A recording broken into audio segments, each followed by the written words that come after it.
mga katubig, welcome back to my channel. Ayan po, napatagal-tagal po ang aking pag-upload ng video kasi po medyo naging busy rin po ako dito sa shop. So ngayong araw po, magbablog muna po ako ng motovlogging at mag-unboxing po tayo ng ito. So may binili po ako galing Indonesia.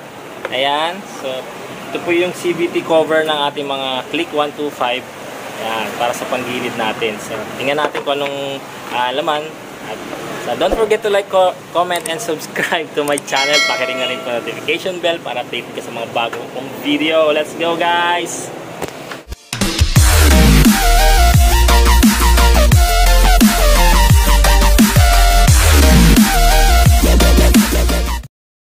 At ito nga mga kamotor dyan, hindi mo na tayo katubig. Ito po ang brand CMZ Racing. Ayan po.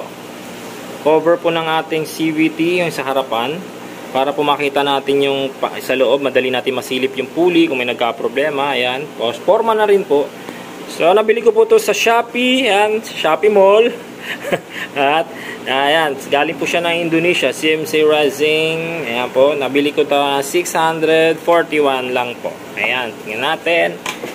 Eto. Ay, ano ko na rin po yung sa description box yung ano niya, yung link po ng pinagbilihan ko. So, tingnan natin, silipin natin. Ayan guys, napakaganda. Hindi po siya fiber na ano. Ayan, fiberglass. Talaga pong plastic po siya na quality po, premium din po yung ano niya. Ayan o, ganda o. Tapos ito po yung kasama, yung cover niya rito. Ayan, naka dry carbon pa. Kung mapapansin nyo. Ganda o, para dito yan. Yan. Tapos, meron tayong glass. Ayan yung glass niya para dito sa cover. Ayan guys. Iipitin yan dyan sa loob eh. Tapos may tornilyo. Eto. Meron siyang tatlong Allen wrench na ano. Nut and bolts. Ayan guys, para dito. So, bubuin ko muna to. Tapos kabit natin sa aking Click 125. Let's go!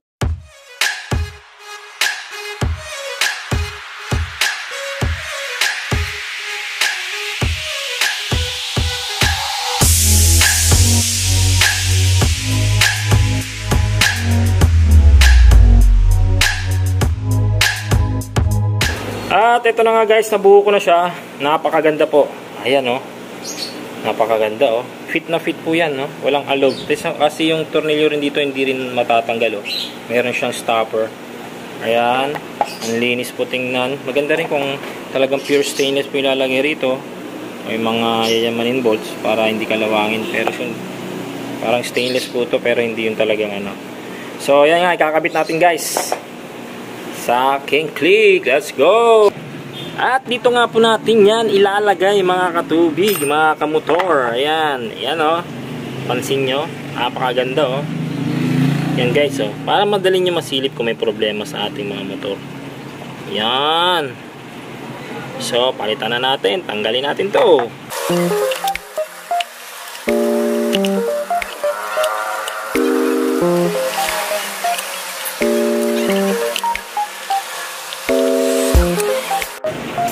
Ayan nga guys, tanggal ko na.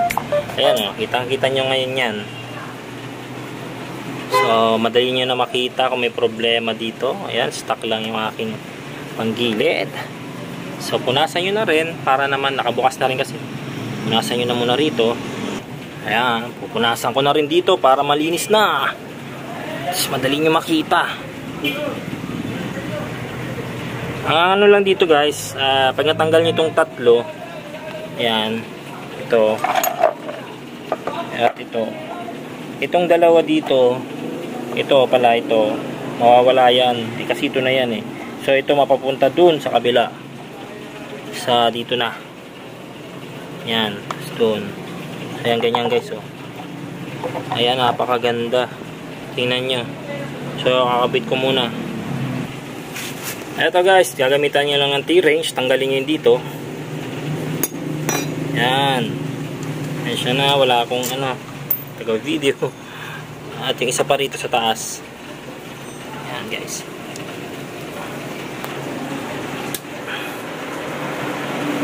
Yun. Tanggalin natin yan. Tapos ilalagay na natin yung maganda kung ano, lalo kung naka-drive face kayo ng mga may kulay, JVT, RS8, Sun, kung ano man yung mga may kulay yan. Ito bala kong ang kulayan to para maganda tingnan Gusto ko yung ano, pink. Ay, Barbie! Hindi, joke lang. Ayan, kakabit ko guys Ito lang, isa lang ang magagamit dito. Ito. Ayan, alin.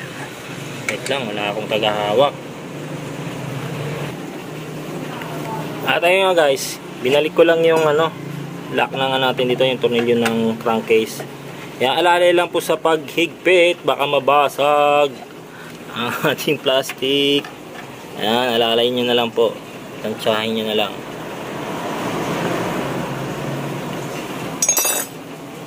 Ayan guys, ito na yung aking, ito babalik lang to Ayan guys, fit na fit to. Walang ano, ganda ng fit. At ito,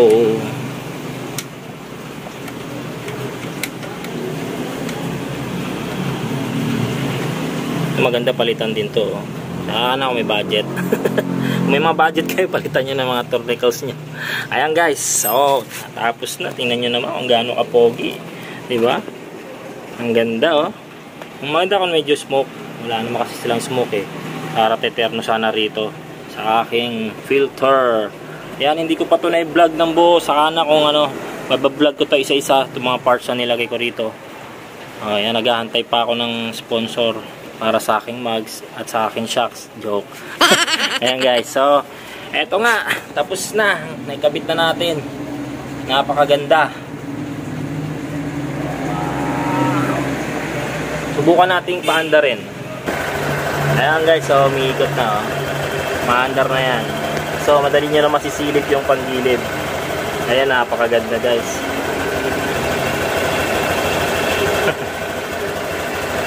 Ayan nga po guys. At kung nagustuhan nyo ang aking video for today, don't forget to like, comment, and subscribe to my channel. Pakiring na rin po ang notification bell para updated po kayo sa mga bago kong video. Peace out!